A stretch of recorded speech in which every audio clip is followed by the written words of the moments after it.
Welcome to the SCORCH Trials. Now, the SCORCH Trials. This is a second book of the Maze Runners, and it's the second book it's the sequel to the Maze Runner book, and it's pretty darn good too. So let me explain. Last time on the Maze Runner basically goes ahead, and they all escape the maze. They were rescued by rescuers. They find their dead bodies on the ground of the rescue hideout, and they're like, "Alright, so wicked, these guys are your people. Why'd you kill them?" And that all happens. So yeah, I guess we'll figure it out from there. But what is so interesting about this book, The SCORCH Trial? The SCORCH Trial itself is a pretty interesting book, as it is so darn complicated. Let me explain. How does this all work? How it all works is that there are these people, Gladers, and they've just escaped from the base. One of them, they're being Thomas, and he's the main character of the whole thing, and he's the reason why they escaped the darn place anyway. And all of that happens, and then of course they start going to the Scorch, where they basically got 4 dead by the time they across the place, and then they are a bunch of girls called Group B, not including Teresa, and they're like the opposite of the people from this maze, except it's like all female, and they're like the same from these Gladers, except they're all females and one boy, and that boy is Aris, which is on Group A side. Team A, Bill, that happens. And then, of course, things start getting complicated. Oh my gosh, actually, James Dasher himself is actually a pretty good master of confusing people. Ugh.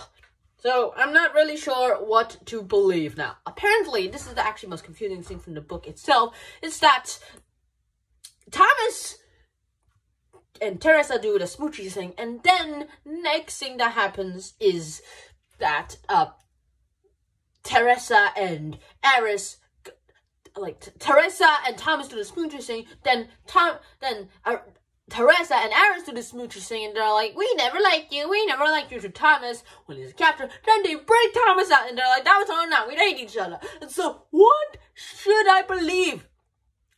This is actually a bit confusing too. So, how does all this work out? The SCORCH Trials themselves, these people are very intelligent. They're probably more intelligent than me. They're more intelligent than Hawking. They're more intelligent than Einstein, Newton, probably all those guys combined together. If they combine their brains together, which is basically impossible. And then all happens, and... So what happens next? Well, the thing is, this SCORCH Trial happens, and now that we're here, I actually have to mention something.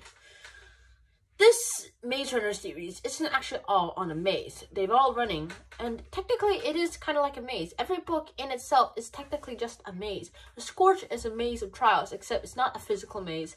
It's something that you have to look into. You have to use your brains to figure out this maze.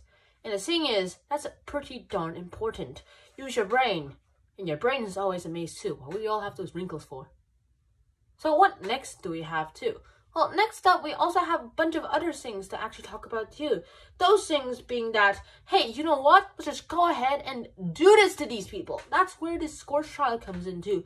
SCORCH Trial is where people do something to other people too. It's not just the virus itself, but it's where Group A does something to Group B does something to Group A.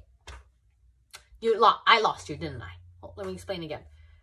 Group B does something to Group A. When you do something to someone, there's a reaction. Group A's reaction is probably to fight back. But then again, they have a few betrayers in Group B. So I guess that's what they meant by Teresa being the betrayer. That they meant that, hey, you know what? I'm gonna betray Group B. And they didn't mean betraying Group A. Also, she technically did by joining Group A. By joining Group B. But that wasn't her choice. That wasn't her choice. And technically, that's a lot to actually talk about too. These SCORCH Trials are important, according to Wicked, about how to create the vaccine to the flare. But however, I'm not sure it's kind of worth it. If everyone else is dead, and people who can save themselves are also basically dead, then who are you going to save? Also, if you say us, then that's kind of very, very selfish. And if you say us as humanity, well, the humanity that you can save is you guys. So I guess that's also selfish too. What I'm saying is, these books, the Maze Runner books, they're all just a little talk about selfishness. It also talks about selfishness and what some people who are considered delusional actually do things. Some people do things just to get what they want. Now, these guys may think they're heroes, but they're technically anti-heroes if you say they're the main characters. But they're also kind of the villains, so I guess you could say they're anti-villains too. And anti-villains are villains who have few heroic qualities, like Thanos. He's not a hero, but he's a villain, but he has some heroic qualities. His intentions are good, but he's a bad guy. So hopefully you guys actually enjoyed this episode. I really hope you guys enjoyed this too. And I hope to see you guys soon. Until next time, Shannon out. Peace. Bye-bye. And wear a helmet. Please, wear a helmet.